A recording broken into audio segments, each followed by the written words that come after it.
Buenos días a todos. Continuando con la unidad 4 de biocatálisis, en esta sesión hablaremos acerca de los cofactores enzimáticos. ¿Qué son los cofactores?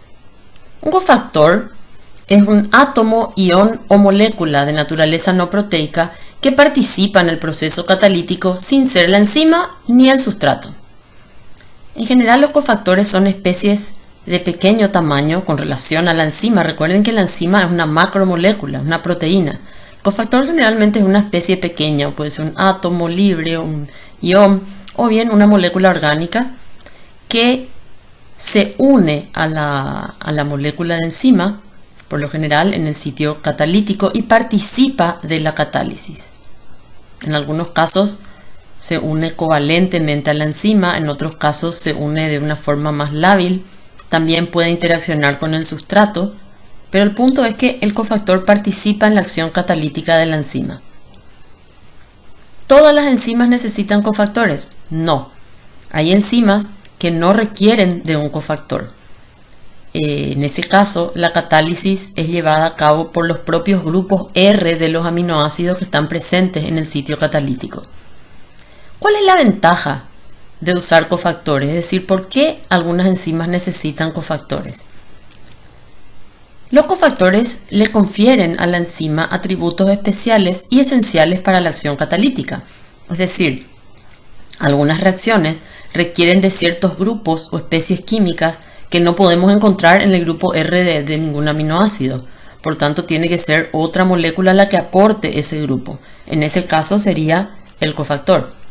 Ahora, hay muchas reacciones que pueden ser llevadas a cabo por los diferentes grupos R de aminoácidos. Recuerden que hay aminoácidos que tienen grupos R de carácter básico, otros de carácter ácido, grupos R de aminoácidos que tienen carácter nucleófilo, ¿verdad? Esos son los que generalmente se encuentran en el sitio catalítico y participan de la catálisis. Ahora, en algunos casos, ninguno de esos grupos R es capaz de llevar a cabo la reacción, por tanto la enzima requiere de un cofactor. Otra ventaja muy importante del uso de cofactores es que estos pueden modificarse durante la catálisis y ser fácilmente reemplazados o reciclados, evitando con ello la modificación química de la proteína, de la enzima, y la necesidad, por ende, de sintetizar una nueva molécula de enzima. Es decir, si en una reacción, por ejemplo, una reacción de oxidación, para que el sustrato se oxide, algo debe reducirse, ¿verdad? Entonces, en vez de que ese algo sea un aminoácido de la enzima, es mejor que sea el cofactor, ya que el cofactor es una molécula, una especie pequeña, fácilmente removible, reciclable. Entonces, es más fácil reponer el cofactor que tratar de regenerar a la enzima. En realidad, requeriría la síntesis de una nueva molécula de enzima. Entonces, en gran medida, esa es la ventaja de usar cofactores. Los cofactores enzimáticos pueden clasificarse en base a diferentes criterios. Hablemos un poquito de cuáles son los tipos de cofactores según su naturaleza química. Tenemos básicamente dos tipos de cofactores. En primer lugar, los cofactores metálicos. Estos son metales de transición, generalmente son iones de metales de transición, que poseen orbitales de vacíos o semillenos. Como ustedes saben, los elementos de transición tienen esta característica, ¿verdad? Presentan orbitales de vacío o semillenos, lo cual les permite fijarse al centro activo de la enzima mediante enlaces de coordinación con átomos de nitrógeno de los aminoácidos del sitio activo de la enzima. Por ejemplo, en muchos casos estos cofactores metálicos se unen al nitrógeno del anillo imidazólico de la histidina, por ejemplo, porque puede alojar pares de electrones. Esto por un lado, ¿verdad? Es lo que le permite unirse. Ahora, ¿qué propiedad le confiere un ion metálico al sitio catalítico de una enzima? Recordemos que son iones metálicos y estos iones tienen una carga positiva. Y esta carga positiva, además, es independiente del pH. No es como la carga positiva de de la arginina o la lisina que se puede perder si el pH cambia. No. En el caso de los iones metálicos es una carga positiva que no depende del pH. Y esta carga positiva les confiere un fuerte carácter electrófilo, importante para muchas reacciones. Vamos a ver más adelante por qué es importante este carácter electrófilo de los cofactores metálicos. Aproximadamente un tercio de todas las enzimas requiere de iones metálicos. Los que más frecuentemente vemos como cofactores enzimáticos son el ion cúprico, el ion férrico, el ion zinc. Otro grupo de cofactores muy importante son las coenzimas, las llamadas coenzimas. ¿Qué son las coenzimas? Son en realidad cofactores, pero de carácter de naturaleza orgánica. Son moléculas orgánicas, cuya estructura en muchos casos deriva de vitaminas. Es decir, muchos cofactores en realidad tienen origen vitamínico. También podemos decir lo contrario. Muchas de lo que nosotros conocemos como vitaminas en realidad son importantes justamente porque actúan como coenzimas, cofactores enzimáticos. Estas coenzimas tienen la característica de que en todos los casos sufren algún cambio estructural durante la catálisis. En algunos casos este cambio estructural es permanente y en otros casos es temporal.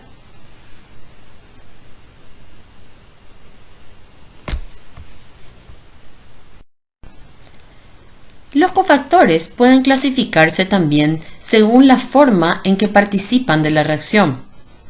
Tal es así que estos pueden ser cofactores estequiométricos, comúnmente llamados cosustratos, o cofactores no estequiométricos.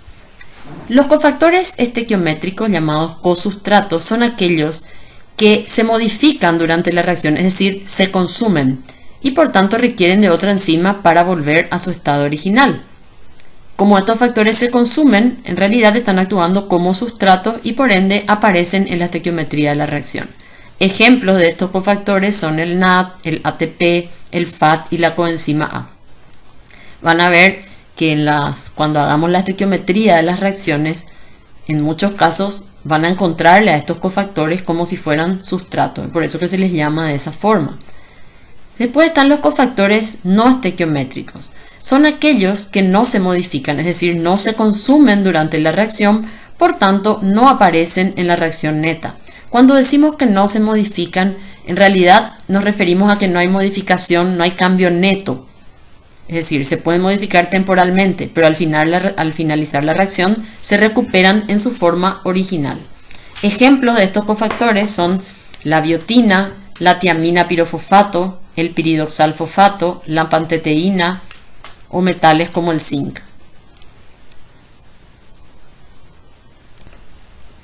Los cofactores deben unirse a la enzima para ejercer su acción en la catálisis. Ahora, no todos lo hacen de la misma manera.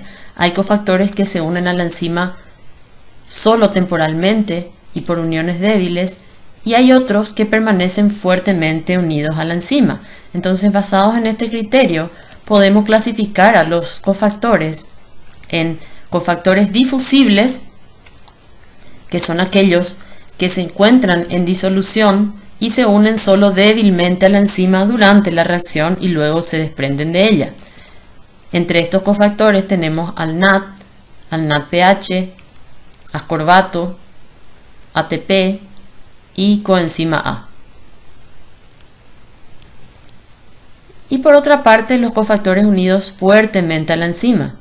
Estos, por lo general, son no difusibles y actúan unidos fuertemente a la enzima en la mayoría de los casos por unión covalente. En este grupo tenemos a la biotina, al FAT y a la lipoamida. Ahora que ya comprendemos el concepto de cofactores y los hemos clasificado, pasaremos a mencionar los cofactores más importantes de los dos grandes grupos que hemos definido. En primer lugar, los cofactores metálicos y posteriormente de los cofactores de naturaleza orgánica o coenzimas. En relación a los cofactores metálicos, como ya habíamos mencionado, estos en general derivan de iones de metales de transición, que tienen la peculiar característica de presentar orbitales de vacíos o semillenos. Estos orbitales de vacíos le permiten alojar pares de electrones de grupos R de algunos residuos de aminoácidos de la proteína, lo cual les permite fijarse a la enzima con la cual va a actuar. Eso por un lado. Por el otro lado, como son iones de carga positiva, entonces esta carga positiva le confiere un carácter electrófilo al sitio catalítico de la enzima, y lo más importante es que esta carga positiva es independiente del pH, no como los grupos R de aminoácidos lisina y arginina, por ejemplo, que pueden tener carga positiva, pero esa carga se puede perder si el pH sube, etc. En el caso de los iones metálicos, tienen una carga positiva independiente del pH. Por otra parte, varios de ellos tienen más de un estado de oxidación, lo cual también contribuye a su acción en la catálisis. Lo que más comúnmente encontramos en las enzimas son los iones de hierro, zinc y cobre. En el caso del hierro, la capacidad de alternar entre los estados de oxidación más 2 y más 3 le permite actuar como cofactor en enzimas que participan en el transporte mitocondrial de electrones, específicamente los citocromos. El zinc también es un cofactor metálico que aparece en varias enzimas.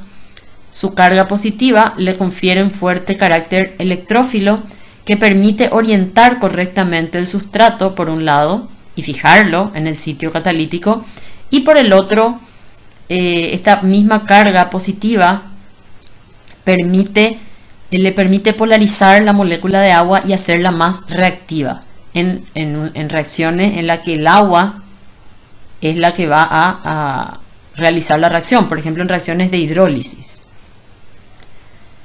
En el caso del cobre, este presenta dos posibles estados de oxidación, más 1 y más 2, lo cual le permite actuar, al igual que habíamos mencionado para el hierro, le permite actuar en el transporte de electrones.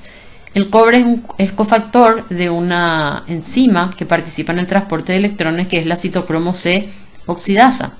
Además, el cobre actúa como cofactor de otras importantes enzimas, como por ejemplo la superóxido dismutasa, que es una enzima antioxidante, y también de otras enzimas que participan en la síntesis de colágeno. El otro grupo de cofactores, y en realidad el más diverso, es el de las coenzimas, es decir, los cofactores de naturaleza orgánica. Muchos de estos cofactores orgánicos son en realidad derivados de vitaminas, es decir, son coenzimas de naturaleza vitamínica. Hay otras que no, son moléculas orgánicas pero que no son consideradas vitaminas. Entonces en esta diapositiva se presenta un listado de las coenzimas de origen vitamínico, los cuales a su vez pueden ser derivados de vitaminas hidrosolubles, en realidad son la mayoría, y o liposolubles. Entre las coenzimas que derivan de vitaminas hidrosolubles tenemos en primer lugar a la tiamina pirofosfato, que es la coenzima derivada de la tiamina o vitamina B1. Las coenzimas flavínicas, FAD y flavina mononucleótido, que derivan de la riboflavina, que es la vitamina B2. NAD y NAD-fosfato, que son las coenzimas de nicotinamida o niacina, vitamina B3. La panteteína y coenzima A, que derivan del ácido pantoténico o vitamina B5, el piridoxal fosfato, derivado de la piridoxina o piridoxal, que es la vitamina B6, el ácido ascórbico, derivado de la vitamina C, la lipoamida, derivada del ácido lipoico, la biocitina, que es una coenzima derivada de la biotina o vitamina B8, las coenzimas folínicas, que derivan del ácido fólico o vitamina B9, y por último las coenzimas de cobalamina, derivada de la vitamina B12 o cobalamina. Fíjense que todas estas coenzimas son derivadas de vitaminas del complejo B y también de la vitamina C. Y por último, entre las coenzimas de naturaleza vitamínica tenemos a una que es de una vitamina liposoluble, que es la vitamina K o naptoquinona.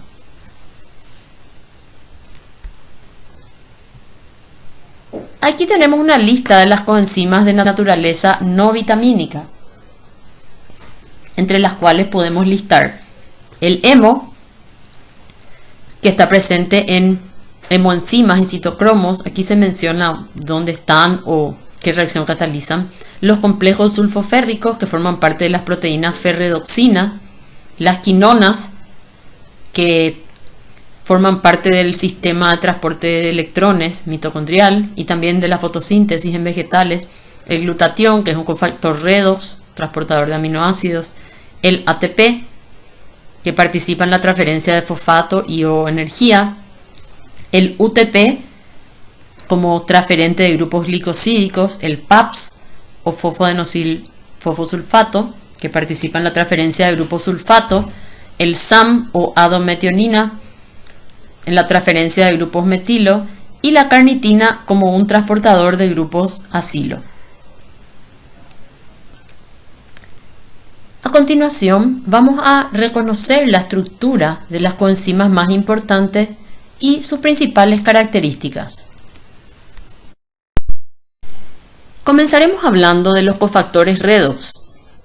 Estos cofactores experimentan oxidación o reducción, permitiendo de esta manera que la enzima no se modifique y pueda participar en otra reacción.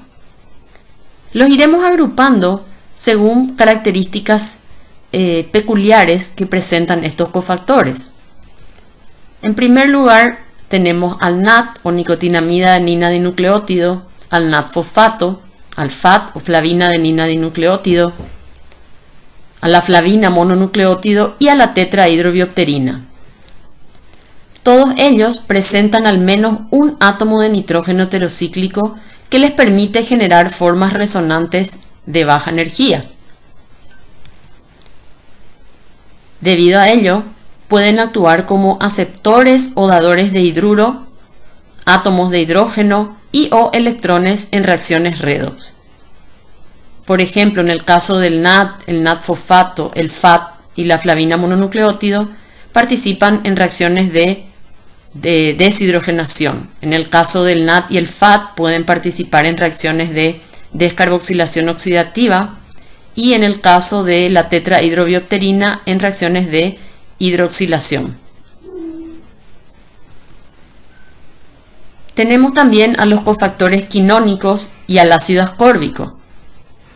Ambos tienen la capacidad de formar un radical libre estabilizado por resonancia, a la cual llamamos forma semiquinona.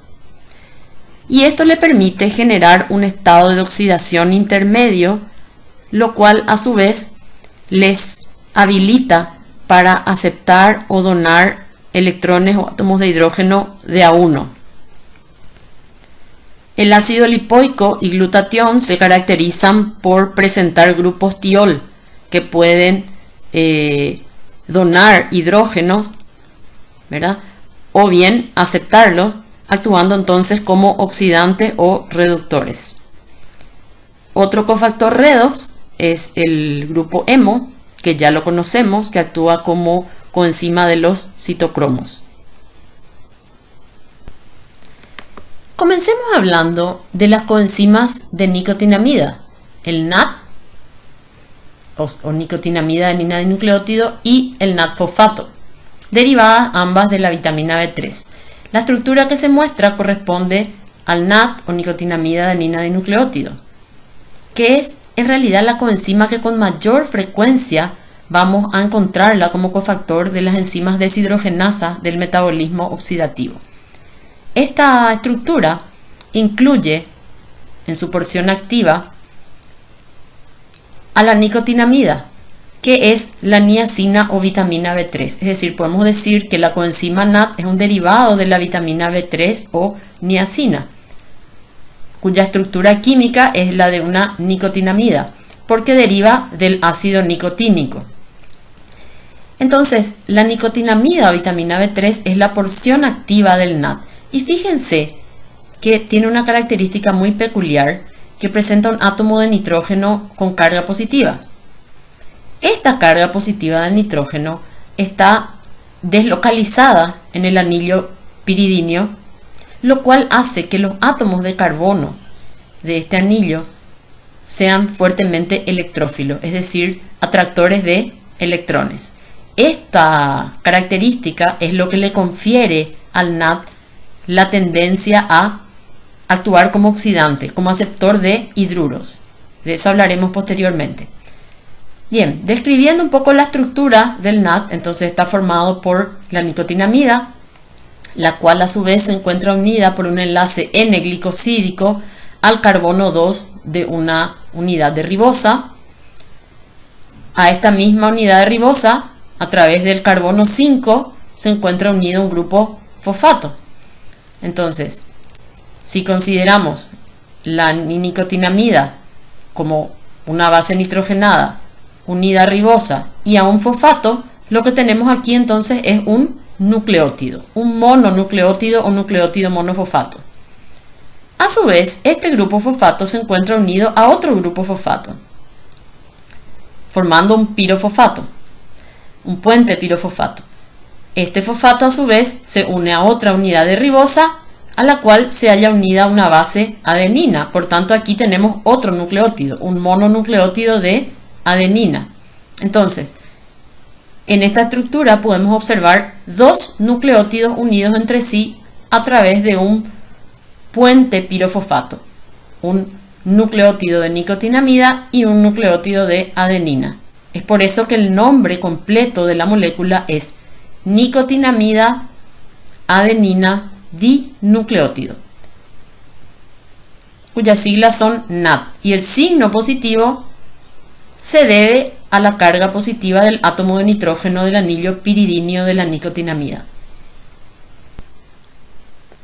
Aquí podemos ver las dos coenzimas de nicotinamida con su estructura, el NAD que acabamos de ver, nicotinamida adenina dinucleótido, y el NAD fosfato. Fíjense que esta coenzima se diferencia de la anterior apenas por un grupo fosfato que esterifica al OH del carbono 2 de la ribosa. Si bien presentan una estructura muy similar, esta pequeña diferencia determina que estas dos coenzimas tengan un rol bastante diferente en el metabolismo. En realidad, el NAD actúa como coenzima en la gran mayoría de las reacciones de deshidrogenación del metabolismo oxidativo, y una vez que se reduce entrega sus electrones a la cadena transportadora de electrones, mientras que el NAD fosfato es cofactor de unas pocas deshidrogenasas y en forma reducida actúa como cofactor en las reacciones biosintéticas del anabolismo.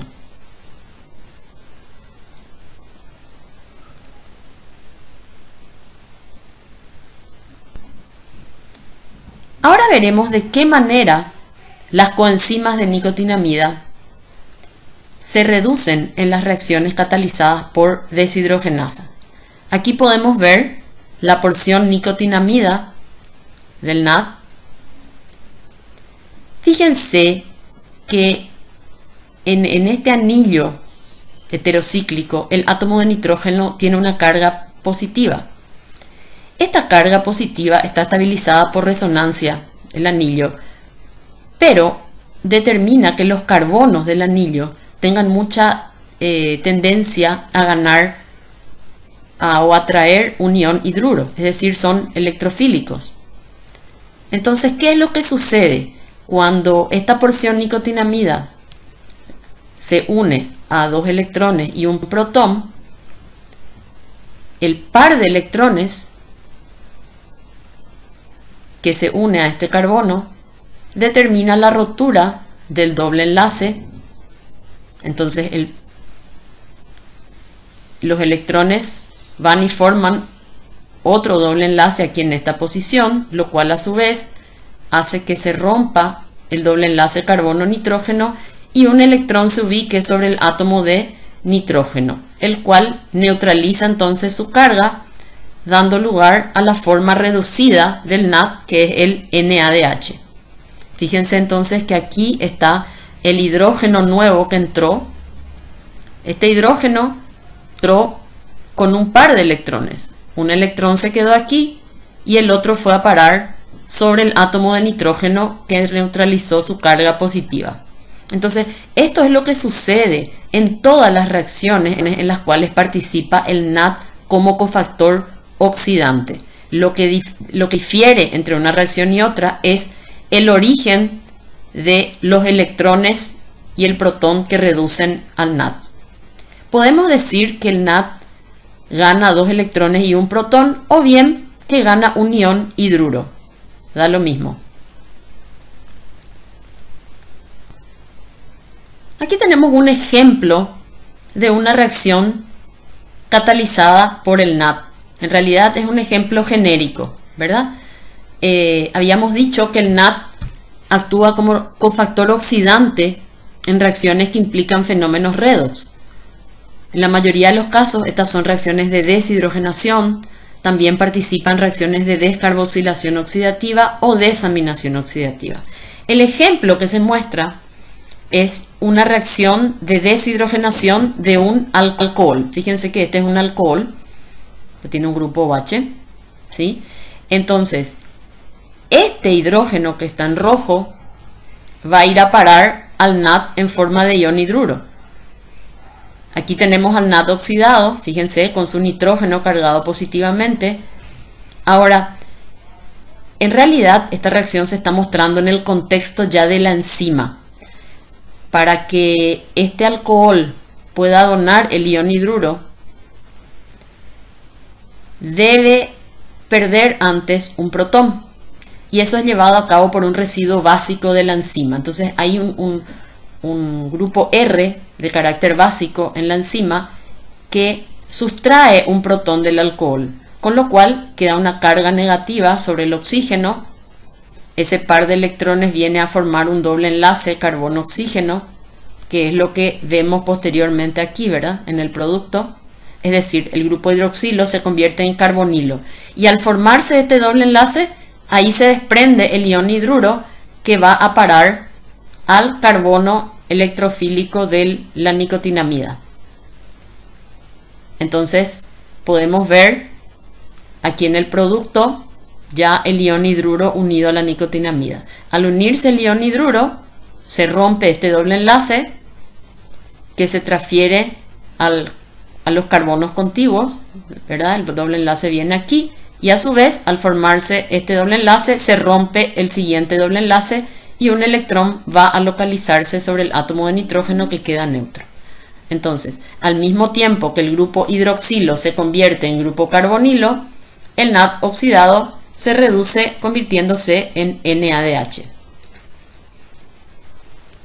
Abajo podemos ver en forma resumida la reacción anterior. Entonces, el alcohol reacciona con NAD o NAD-fosfato, según el caso, para dar el producto que ya es oxidado, ¿verdad? Más la coenzima de nicotinamida NAD o NAD-fosfato reducida y un protón. Como habíamos mencionado, el NAD o NAD-fosfato aceptan un ion hidruro, es decir, un hidrógeno con su electrón y un electrón de más. Por tanto, el otro hidrógeno desprovisto de su electrón se libera en forma de un protón. Por eso siempre es NADH más protón, porque no es que gana 2 hidrógenos, gana un hidruro y deja libre un protón. El NAD actúa como un cofactor oxidante, pero en realidad actúa como cosustrato porque queda modificado luego de la reacción. Por eso su presencia es necesaria en el balance de masa. Por tanto, aparece en la estequiometría de la reacción. Es uno de esos cofactores que se consume durante la reacción. Otro grupo muy importante de cofactores redox son las coenzimas flavínicas, el FAT o flavina adenina dinucleótido y la flavina mononucleótido. Ambas coenzimas tienen en su estructura un grupo que deriva de la riboflavina o vitamina B2. Esta es la estructura de la vitamina B2 o riboflavina, que está formada a su vez por un anillo heterocíclico y un derivado poliol de la ribosa, que es el ribitol. Al carbono 5 del ribitol se encuentra unido a través de un enlace N-glicosídico el anillo de isoaloxacina, también llamado flavina. Esta es una estructura heterocíclica formada por la base pteridina condensada con un anillo bencénico. Entonces, estos tres anillos condensados forman el sistema de isoaloxacina. Fíjense que tenemos aquí dos átomos de nitrógeno con dobles enlaces conjugados.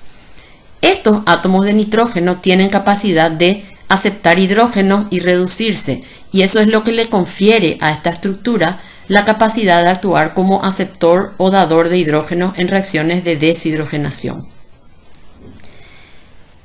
Aquí podemos ver la estructura de la riboflavina formando parte de las dos coenzimas flavínicas. La flavina mononucleótido, que se forma cuando la riboflavina se une a un grupo fosfato. Fíjense que el grupo fosfato está esterificando al OH del carbono 1 del ribitol. Y cuando a esta flavina mononucleótido se une la adenosina o adenilato, se forma entonces la flavina adenina dinucleótido. Fíjense que la flavina adenina dinucleótido en cierta medida puede considerarse un análogo estructural del NAD, puesto que al mononucleótido se le une un mononucleótido de adenina o de adenilato. Por eso es flavina adenina dinucleótido. Aquí tenemos entonces la estructura de los dos cofactores flavínicos, la flavina mononucleótido y la flavina adenina dinucleótido. Ahora, ¿de qué manera actúan estos cofactores en las reacciones redox? Habíamos visto ya que la porción activa del cofactor está en el anillo heterocíclico de isoaloxacina. Entonces, el anillo de isoaloxacina es capaz de generar una forma semiquinona, que es un radical libre, y este es estable porque generalmente los radicales libres son muy inestables. En este caso, la posibilidad de resonancia dentro del anillo heterocíclico permite que se forme un radical libre intermedio estable, lo cual le permite a la coenzima aceptar y entregar átomos de hidrógeno de A1. Pueden entregar 1 o 2. Aquí tenemos entonces la porción activa de lo que sería la flavina mononucleótido en este caso. Entonces fíjense, esta es la forma oxidada de la flavina mononucleótido. Cuando acepta un átomo de hidrógeno, este puede entrar aquí en este átomo de nitrógeno. Entonces cuando eso ocurre, se rompe el doble enlace y queda un electrón desapareado en este carbono, formándose entonces la forma semiquinona de la flavina mononucleótido. Fíjense que la forma semiquinona es un radical libre porque tiene un electrón desapareado. Se representa como FMNH, un puntito. Ese puntito representa al electrón desapareado. Si esta forma semiquinona captura otro hidrógeno, otro átomo de hidrógeno, entrará aquí en el nitrógeno de más arriba, rompiéndose ahora este doble enlace y quedando un electrón desapareado en esta posición. Estos dos electrones se unen entre sí para formar un doble enlace en esta posición. Esta sería la forma reducida de la flavina mononucleótido o FMNH2. Entonces, fíjense que lo que sucedió, que este grupo formado por este anillo heterocíclico que tenía dos átomos de nitrógeno en hibridación sp2, pasó a formar este otro grupo con dos átomos de nitrógeno en hibridación sp3. Y de dos doble enlaces pasamos a uno solo, es decir, se ganaron dos hidrógenos. Entonces, el FAT y la flavina mononucleótido siempre actúan como cofactores oxidantes en reacciones que implican fenómenos redox.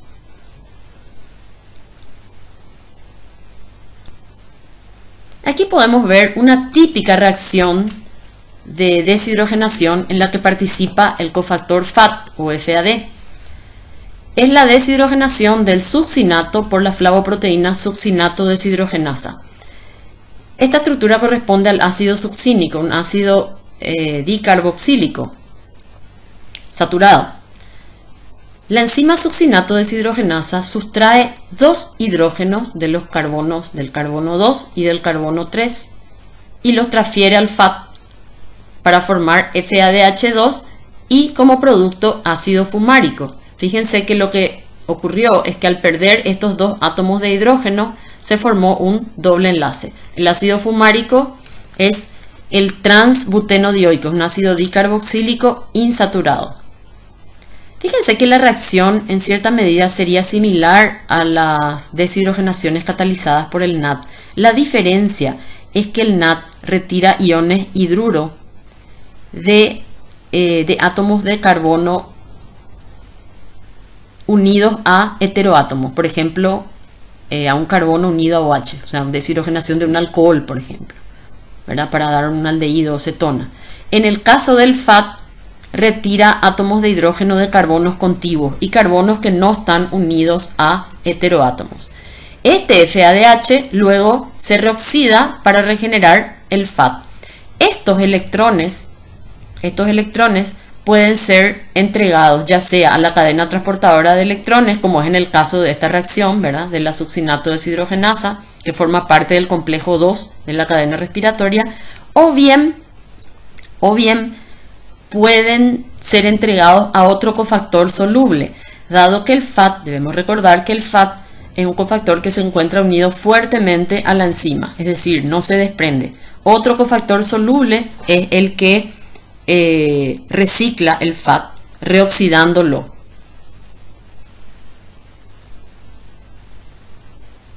Pasemos ahora a otro cofactor muy importante, que es la tetrahidrobiopterina. Fíjense que la tetrahidrobiopterina posee en su estructura el anillo pteridina. Antes yo les mencioné que la estructura de la riboflavina está formada por el anillo de isoaloxacina, que era una pteridina unida, condensada a un benceno. Bueno, esta es la base pteridina. Bien, esta es la forma oxidada del cofactor,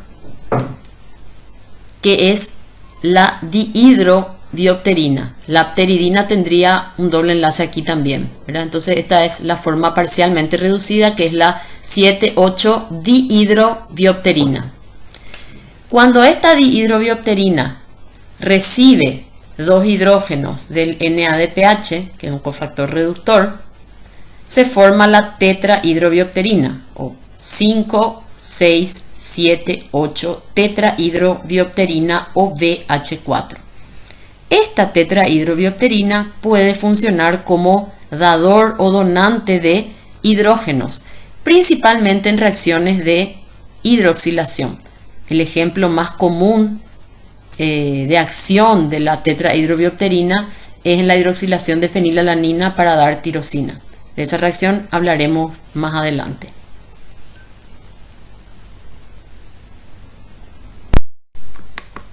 Otro grupo importante de cofactores son los cofactores quinónicos.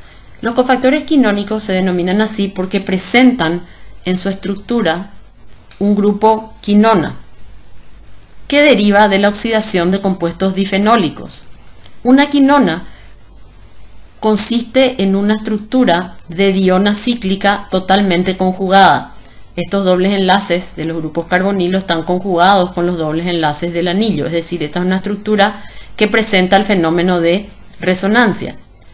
Estas dionas pueden aceptar dos átomos de hidrógeno para convertirse en hidroquinona, es decir, la 1,4-benzoquinona al reducirse se convierte en 1,4-dihidroxibenceno o hidroquinona.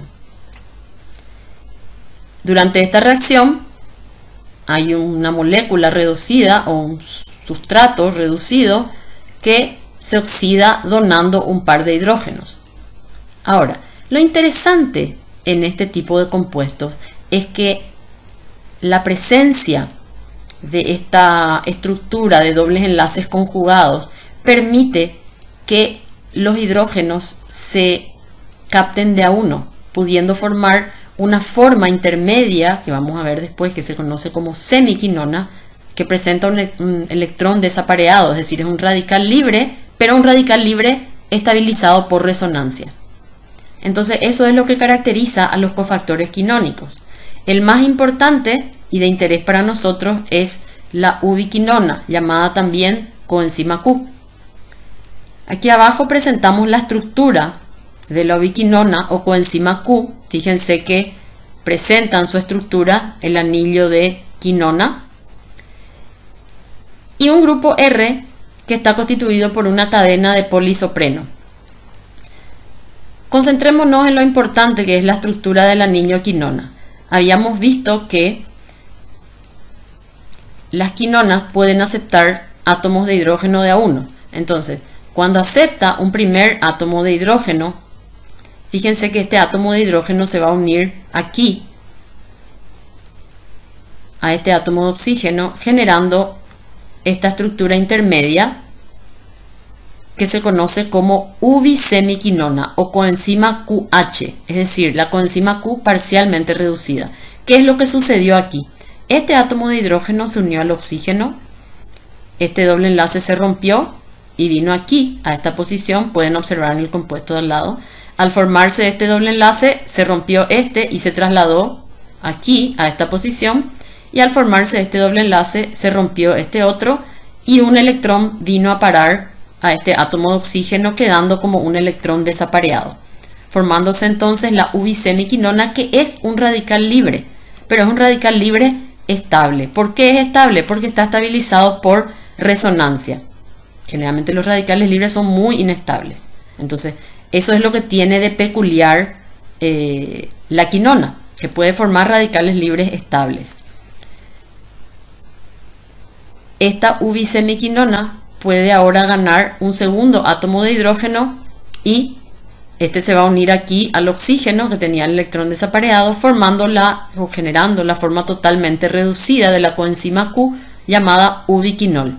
Este proceso es reversible, es decir, la ubiquinona puede reducirse a ubisemiquinona y a ubiquinol, y el ubiquinol a su vez puede revertir estas etapas y volver a oxidarse dando ubiquinona. Esto es lo que le permite a la coenzima Q participar en el transporte de hidrógenos y electrones en la cadena transportadora de electrones.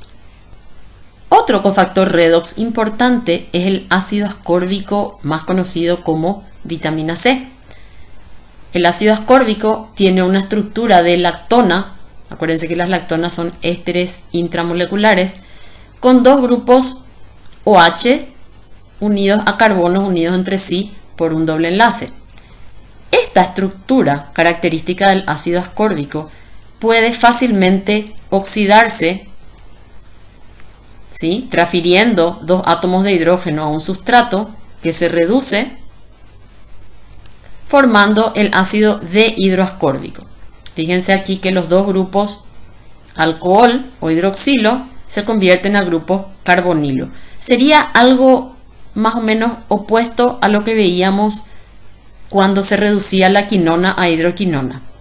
Por eso agrupamos a estos cofactores, porque presentan cierta similitud en la forma que reaccionan. Ahora, por lo general, las quinonas son activas en su forma oxidada, por tanto actúan como oxidantes, reciben electrones, mientras que el ácido ascórbico en general actúa en su forma reducida, es decir, es un donador de hidrógeno, generando la forma oxidada o ácido dehidroascórbico.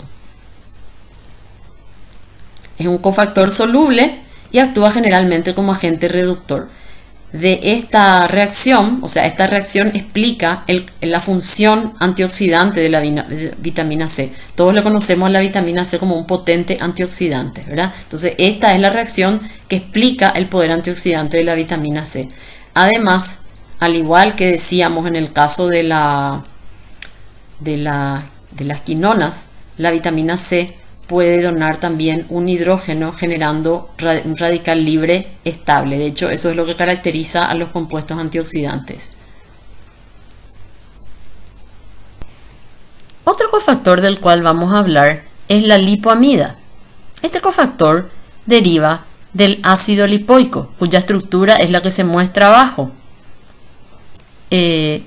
El nombre sistemático del ácido lipoico es ácido 6,8-ditío-octanoico.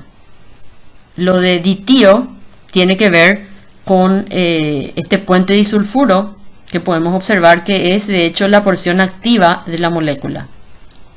Este grupo disulfuro, fíjense que es un disulfuro cíclico, es capaz de ganar dos hidrógenos y reducirse formando dos grupos sulfidrilo, lo cual de hecho es la forma reducida del ácido lipoico. En su forma de coenzima, el ácido lipoico se une covalentemente al grupo amino del R de la lisina, formando el grupo lipoil-lisilo.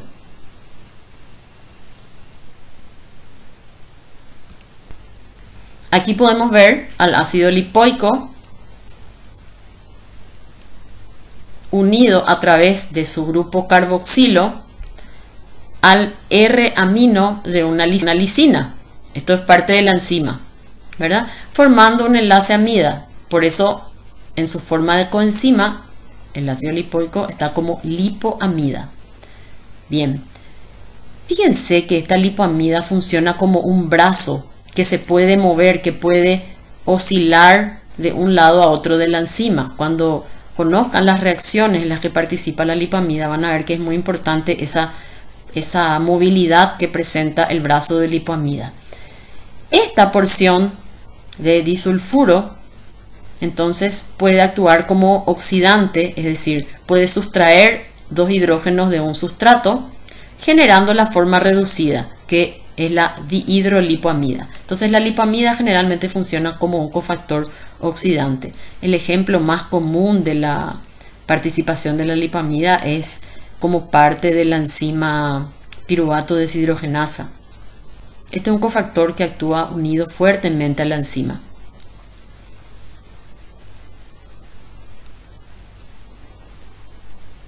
Otro cofactor tiólico es el glutatión. Ya habíamos hablado antes del glutatión cuando estudiamos a los oligopéptidos. Es gamma-glutamil, cisteinil, glicina. La porción activa del glutatión como cofactor es este grupo sulfidrilo, que puede actuar como reductor, es decir, como donante de hidrógenos. Entonces es un cofactor soluble y actúa siempre como agente reductor, y debido a ello también el glutatión se considera como un importante antioxidante, ¿sí? Nos protege de especies reactivas de oxígeno y radicales libres. Aquí podemos ver la estructura del glutatión. Dos moléculas de glutatión pueden actuar frente a una especie oxidante, como por ejemplo el oxígeno, un átomo de oxígeno. Entonces cada molécula de glutatión dona un átomo de hidrógeno más un oxígeno, forma una molécula de agua y se forma el diglutatión o disulfuro de glutatión, que es el glutatión oxidado. Fíjense que el glutatión reducido se le representa como GSH y al diglutatión, que es el glutatión oxidado, GSSG. Aquí podemos ver en forma genérica cómo actúa el glutatión en una reacción. Dos moléculas de glutatión más un sustrato oxidado me da el disulfuro de glutatión más el producto reducido.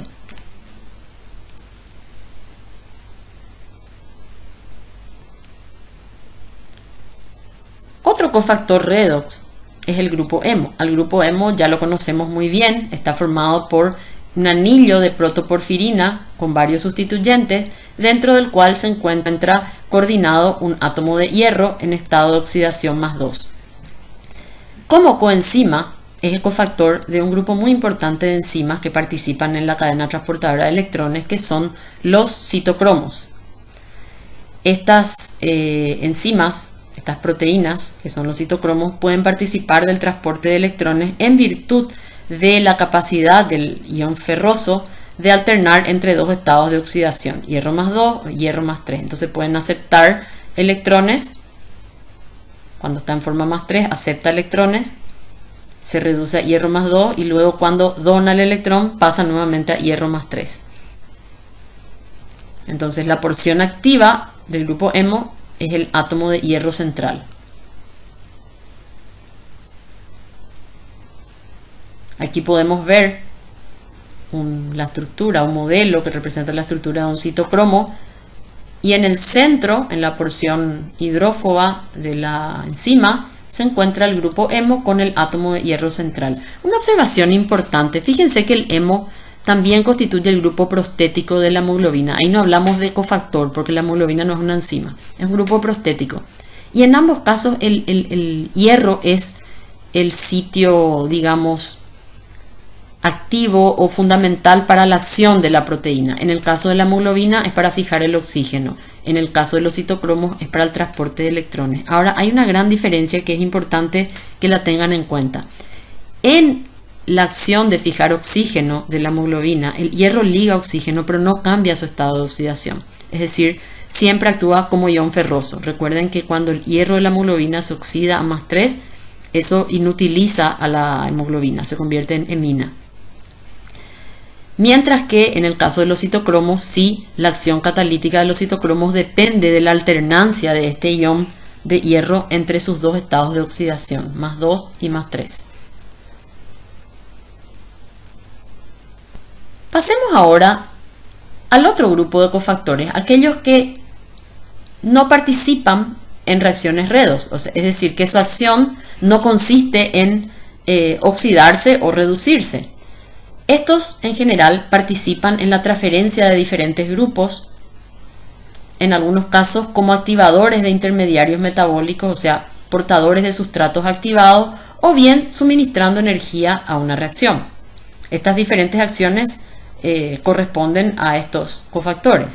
Entonces tenemos la tiamina pirofosfato, el piridoxal fosfato, biotina, ácido fólico, vitamina B12, coenzima A, adenosina trifosfato o ATP, fosfoadenosilfosfosulfato o PAPS, carnitina y S-adenosilmetionina o SAM.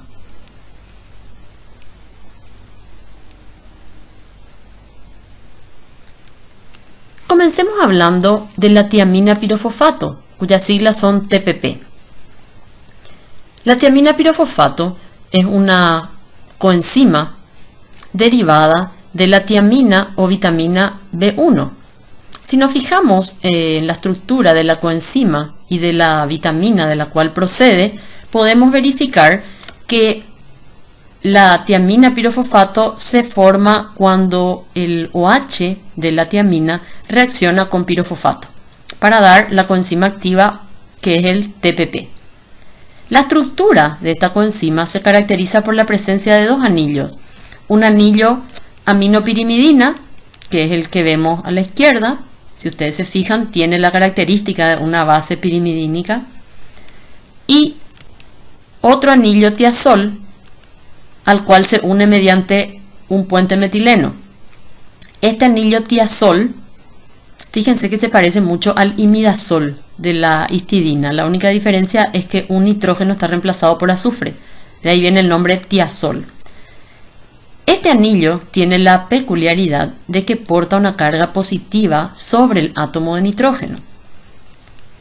Como esta carga puede estar deslocalizada, cuando se rompe el doble enlace carbono-nitrógeno, el par de electrones neutraliza la carga del nitrógeno, quedando una carga positiva sobre el átomo de carbono que está señalado, el átomo de carbono que está entre el nitrógeno y el azufre. Se forma entonces un carbocatión en el anillo tiazol, y esto hace a este grupo particularmente reactivo y muy electrofílico.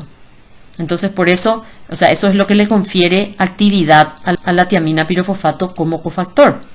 Y este carbocatión es el que puede atacar a grupos cargados negativamente y formar con él un enlace covalente.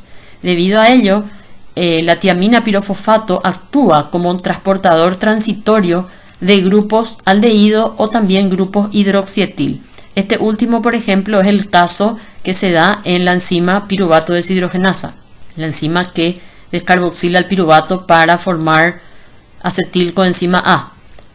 En el mecanismo de esa enzima que veremos posteriormente, se puede ver cómo el pirofosfato de tiamina retira un grupo hidroxietil procedente del piruvato que posteriormente es oxidado a acetato.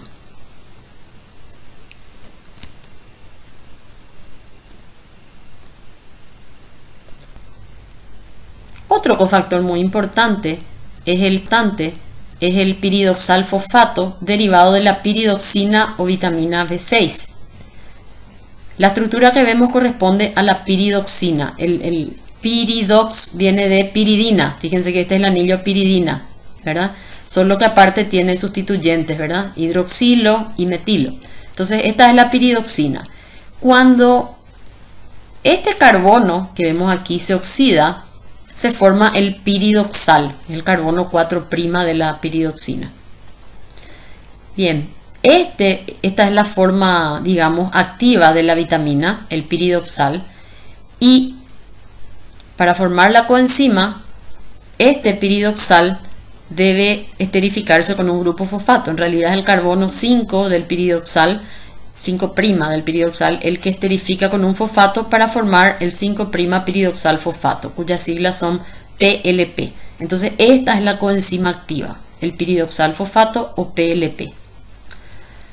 Bien, este cofactor participa en realidad en varias reacciones y justamente lo llamativo de este cofactor es que participa en reacciones bastante diversas, entre las cuales las más conocidas son las transaminaciones. Este es el cofactor de las enzimas transaminasas, las que convierten aminoácidos en cetoácidos y viceversa. Entonces, en realidad, el piridoxal fosfato actúa como un transferente de grupos amino, ¿sí? Para ello, el piridoxal fosfato debe reaccionar con un grupo amino y convertirse en piridoxamina fosfato. Entonces, el piridoxal fosfato al reaccionar con un grupo amino se convierte en 5' piridoxamina fosfato o PMP. Cuando el cofactor se encuentra en esta forma, piridoxamina fosfato, puede transferir el grupo amino. Entonces, en general lo que ocurre en estas enzimas transaminasas es que el piridoxal fosfato recibe o sustrae el grupo amino de un aminoácido convirtiéndose en piridoxamina fosfato. Ese aminoácido queda convertido en cetoácido.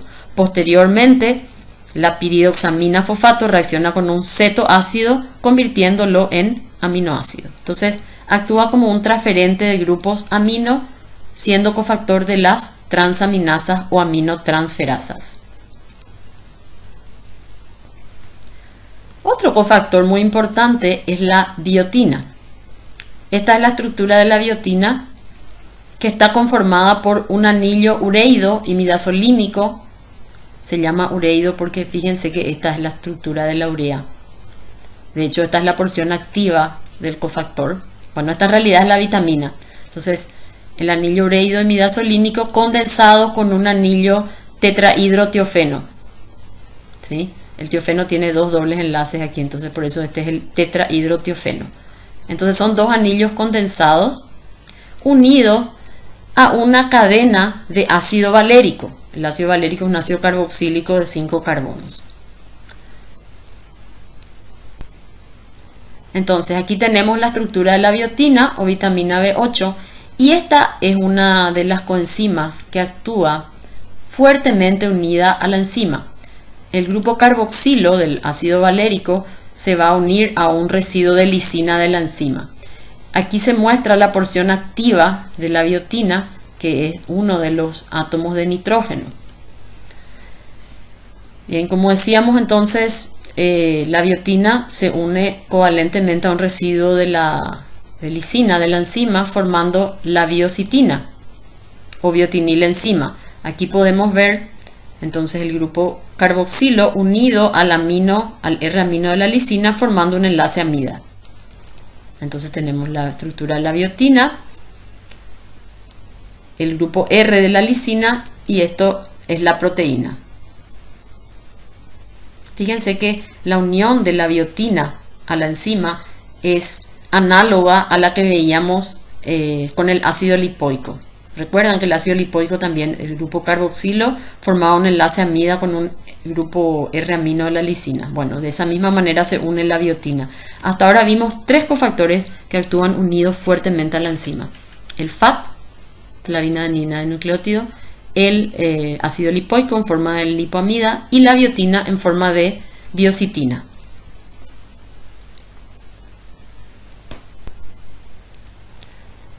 La biotina, ligada a la enzima, puede fijar una molécula de dióxido de carbono, formando carboxibiotinil enzima o carboxibiotina. Aquí podemos ver a la biotina con su nitrógeno activo ganando una molécula de CO2, formando carboxidiocitina.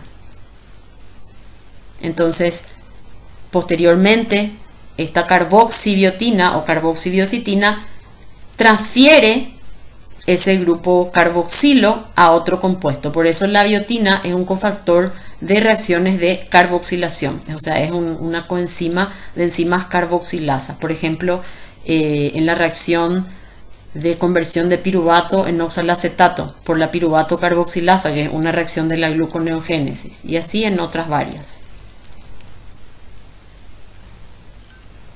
Entonces, es un cofactor de enzimas carboxilasas como piruvato carboxilasa, acetil-CoA carboxilasa.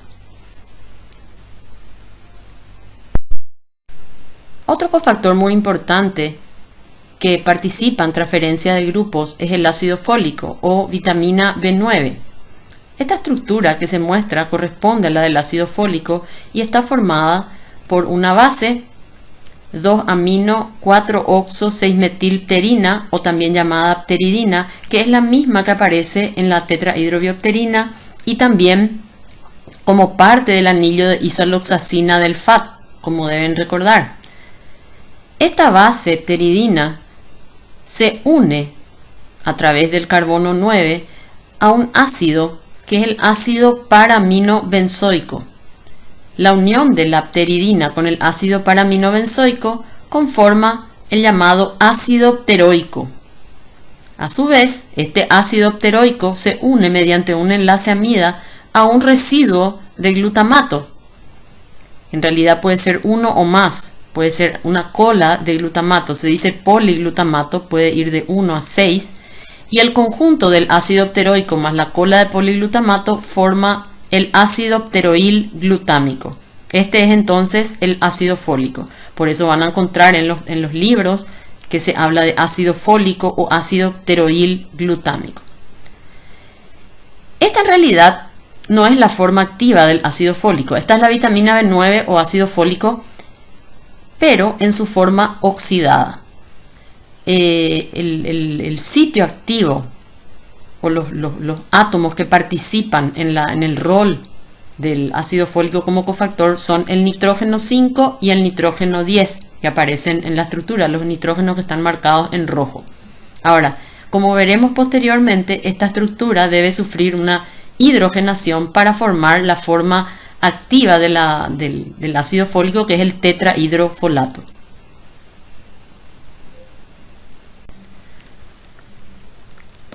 Esta figura representa la porción activa del ácido fólico. En realidad se muestra la base pteridina. Pueden ver ahí el nitrógeno 5, el carbono unido al metileno y al nitrógeno 10. Habíamos mencionado que los nitrógenos 5 y 10 constituyen la porción activa de la molécula y son los que van a fijarse a los grupos, ¿verdad? Bien. Dijimos que esta es la forma oxidada del ácido fólico. Entonces, cuando el ácido fólico reacciona con un cofactor reductor como el NADPH, puede incorporar dos átomos de hidrógeno a la estructura, dando la forma parcialmente reducida, que es el 7,8-dihidrofolato o DHF. Fíjense que se incorporaron dos átomos de hidrógeno, uno al nitrógeno 8 y otro al carbono 7, como podemos observar en la figura. Ahora, ¿cómo ocurre esa transferencia de hidrógeno? Veamos el mecanismo. En primer lugar, un hidruro del NADPH ataca al nitrógeno 8, lo cual lleva a la rotura del doble enlace entre el nitrógeno y el carbono, quedando el par de electrones alojados sobre el carbono 7. Ahora el carbono 7, que ha quedado con carga negativa, captura al protón libre, terminando en la estructura que vemos en la segunda figura. ¿sí? Ahí podemos observar entonces los dos átomos de hidrógeno que fueron incorporados. El primero ingresó en forma de ion hidruro, se unió al nitrógeno 8, y el segundo ya fue captado en forma de protón por el carbono 7. Esta reacción está catalizada por una enzima que se llama folato reductasa. Ahora, esta es la forma parcialmente reducida del folato. Aún deben incorporarse otros dos hidrógenos para formar la estructura activa. Entonces, una segunda reacción de reducción, también dependiente de NADPH, genera la forma totalmente reducida y activa del folato, que es el tetrahidrofolato. Podemos ver aquí que se han incorporado otros dos átomos de hidrógeno, uno al nitrógeno 5 y el otro al carbono 6, los que se ven en azul en la figura. El mecanismo por el cual se incorporan estos hidrógenos es idéntico a la incorporación de los primeros dos hidrógenos. Podemos ver aquí en la figura, un hidruro del NADPH se va a unir al nitrógeno 5, lo cual lleva a la rotura del doble enlace, quedando el par de electrones sobre el carbono. Entonces este carbono que ha quedado con carga negativa va a capturar un protón, quedando entonces tanto el nitrógeno como el carbono hidrogenados.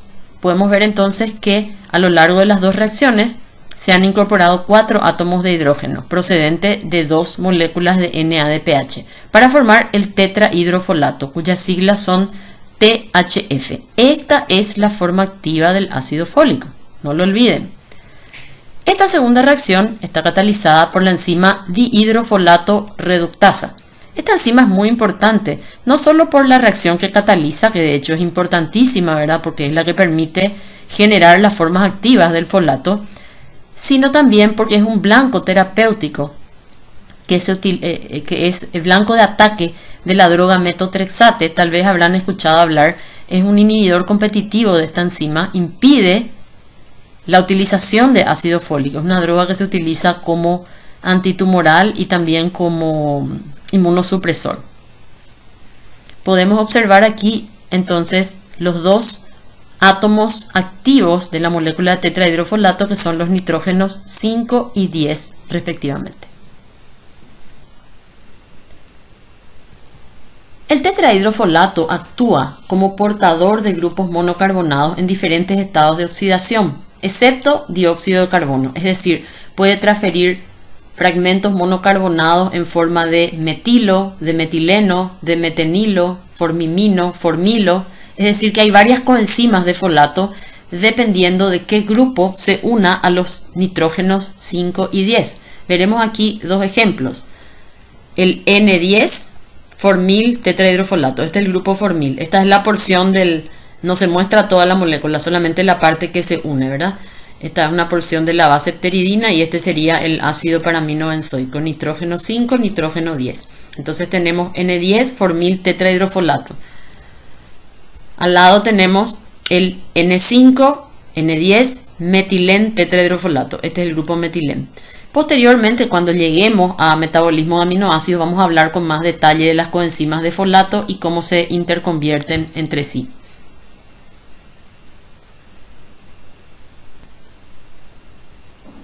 Otro cofactor muy importante y que en algunas reacciones participa conjuntamente con el ácido fólico es la cobalamina, en realidad las coenzimas de cobalamina. La cobalamina es la vitamina B12. La vitamina B12 puede formar parte de varias coenzimas. Hablemos un poquito de su estructura. Como podemos ver,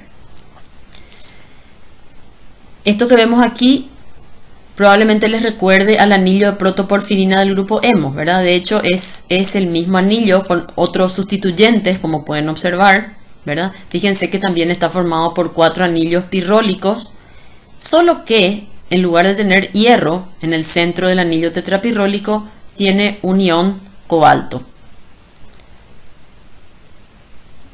Entonces, el conjunto del anillo protoporfirina con el cobalto en el centro se denomina anillo corrina.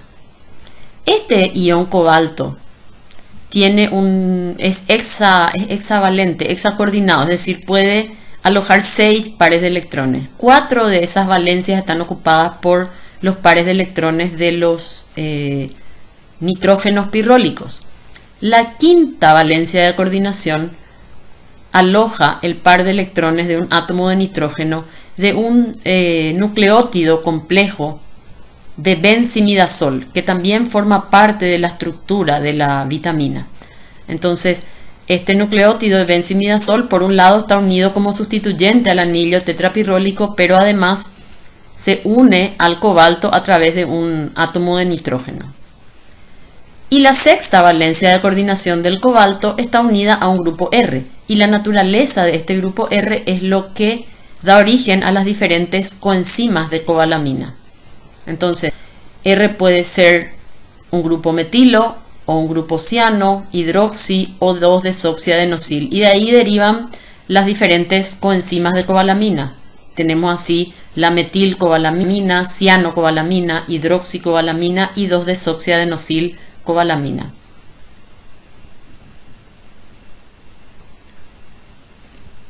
Juntamente con el ácido fólico, la vitamina B12 interviene en el transporte de grupos metilo. Habíamos mencionado que el ácido fólico participa en la transferencia de grupos monocarbonados en diferentes estados de oxidación, incluyendo al metilo. El único que no transporta es CO2. La cobalamina también participa en la transferencia de grupos monocarbonados, pero exclusivamente de grupos metilo, es decir, su acción es más limitada. El ácido fólico es más versátil. Conjuntamente con el ácido fólico, entonces la vitamina B12 participa en el metabolismo de metionina y en forma indirecta en el de ácidos nucleicos.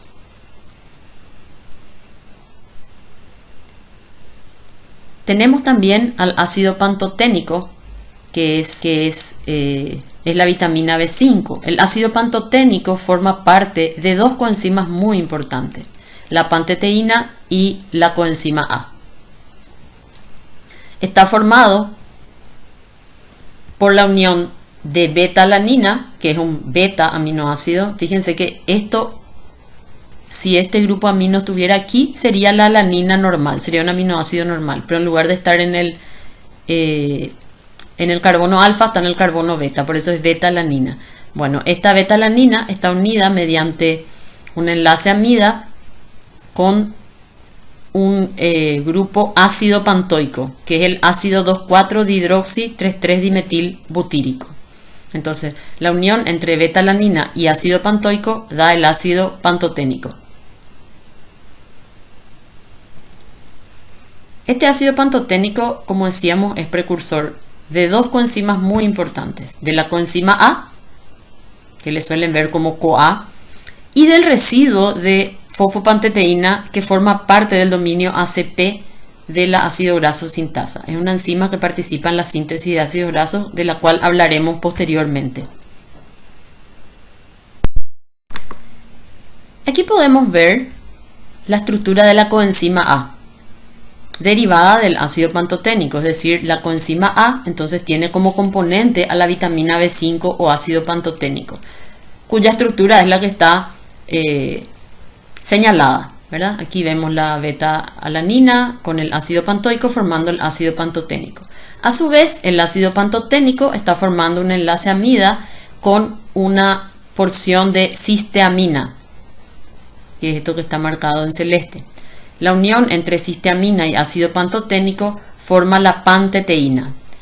La panteteína en sí misma forma parte, o sea, es una coenzima que forma parte de la estructura del ácido graso sintasa, que es la que habíamos mencionado previamente, que participa en la síntesis de ácidos grasos.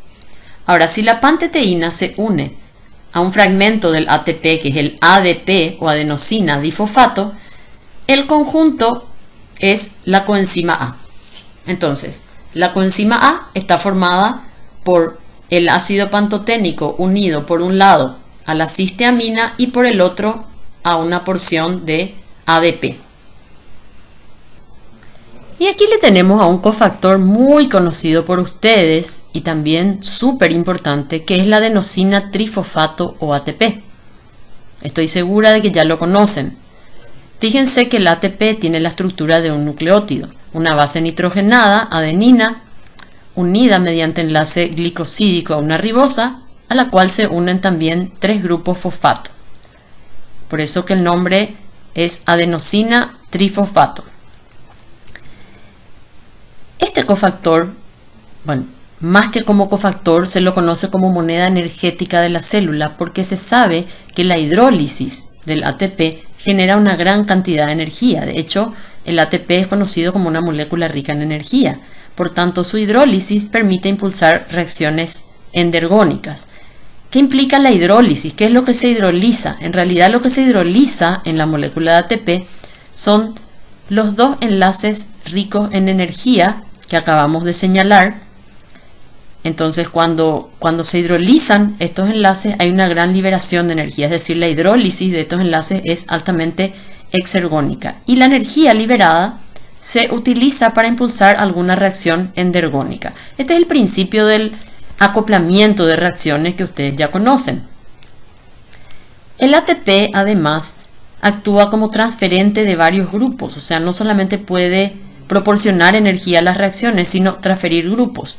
Puede transferir un grupo fosfato o fosforilo, puede transferir pirofosforilo o también puede transferir adenilo, o sea, AMP.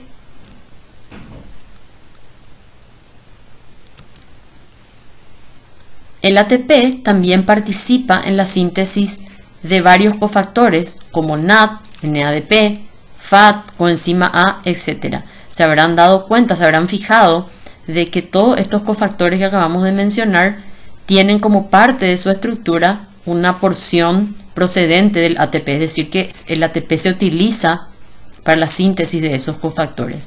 Y en virtud de todo lo que hemos mencionado, entonces podemos decir que el ATP actúa como cosustrato de diversas enzimas, como ser quinasas, sintetasas y otras. Este cofactor, el 3-fosfoadenosil-5-fosfosulfato, es un poco menos conocido, o PAPS son sus siglas. En realidad participa en la transferencia de grupos sulfato, por ejemplo, para la síntesis de un tipo especial de lípidos que son los sulfatos. Este es un enlace de alta energía, entonces fácilmente tiende a hidrolizarse, lo cual le confiere a este compuesto la capacidad de transferir sulfato.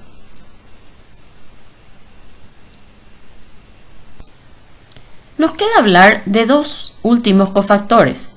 El que se muestra en la figura es la carnitina, cuyo nombre químico es 3-hidroxi-4-trimetilamino-butirato.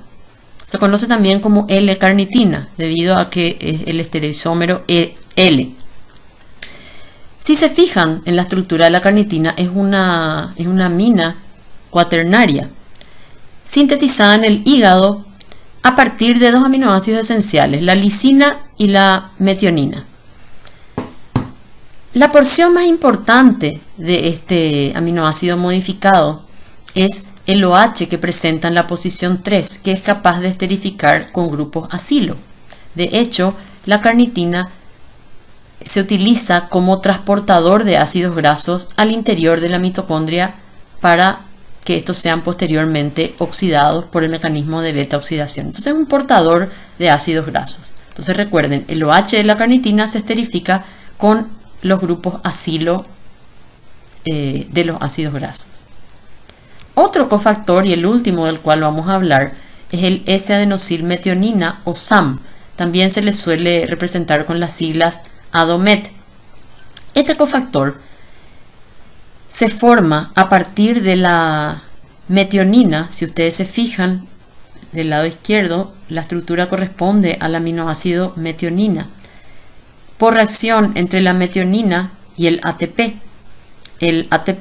transfiere la porción adenosilo, es decir, la base adenina unida a la ribosa, que se va a unir al azufre de la metionina, quedando ahora este azufre con una carga positiva. Entonces, como este azufre tiene carga positiva porque está unido a 3 grupos, tiende a eliminar algo de la estructura, y ese algo es el grupo metilo, que es la porción activa del SAM. Es por eso que el SAM es un potente dador de grupos metilo y por ello participa en reacciones de metilación, es decir, en reacciones en las que se transfieren grupos metilo.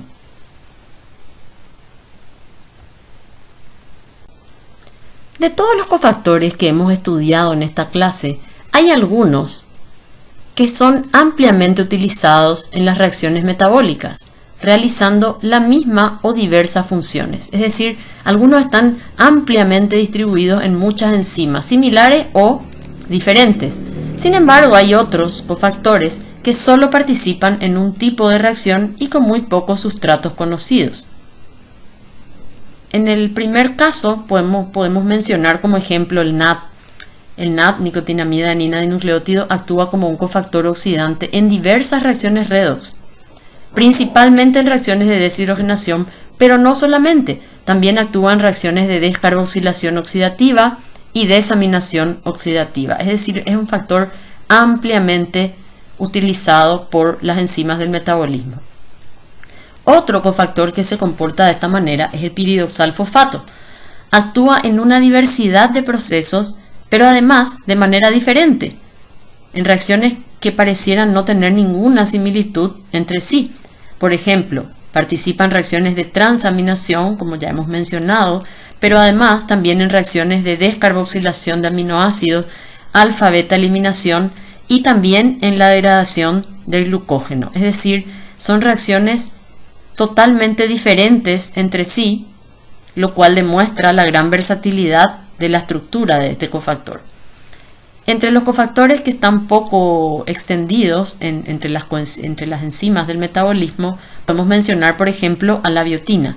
La biotina solamente participa en reacciones de carboxilación y solo de 4 sustratos, y actúa siempre de la misma manera, es decir, por el mismo mecanismo. Algo similar ocurre con la tetrahidrobiopterina. Es un cofactor que solamente participa en reacciones de hidroxilación y no en todas las reacciones de hidroxilación, solamente la hidroxilación de 3 sustratos, la fenilalanina, la tirosina y el triptófano.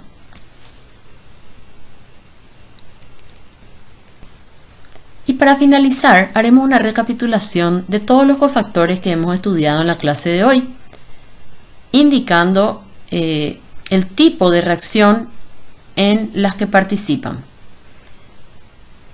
Por ejemplo, tenemos reacciones de deshidrogenaciones y descarboxilación oxidativa en las cuales participan los cofactores NAD, NAD-fosfato, FAD y ácido lipoico. De hecho, por ejemplo, en la piruvato deshidrogenasa, todos los que se mencionan, excepto el NAD-fosfato, son cofactores de esta enzima. Después tenemos reacciones de hidroxilación. Los cofactores que participan en este tipo de reacciones son la tetrahidrobiopterina, el NADPH y el ácido ascórbico. Reacciones de reducción, NADPH y glutatión. Participan en transferencia de electrones, quinonas y grupo hemo. Carboxilaciones, biotina y naftoquinona, vitamina K. Reacciones en las que se transfieren grupos aldehído o hidroxietil, la tiamina pirofosfato. Reacciones de transferencia de grupos monocarbonados. Ahí le tenemos al tetrahidrofolato, el SAM, que en realidad solo transfiere metilo, y la cobalamina. De todos ellos, el más versátil es el tetrahidrofolato, que habíamos visto que puede transportar carbono en diversos estados de oxidación. Las transaminaciones, en las que participa el piridoxal fosfato. Fosforilaciones, adenilaciones y varias síntesis, el ATP. Sulfatación, el PAPS o fosfoadenosil fosfosulfato. Y como portador de grupos acilo tenemos a la coenzima A y a la carnitina. Eso es todo por hoy. Espero que hayan aprovechado la clase. Muchas gracias por su atención.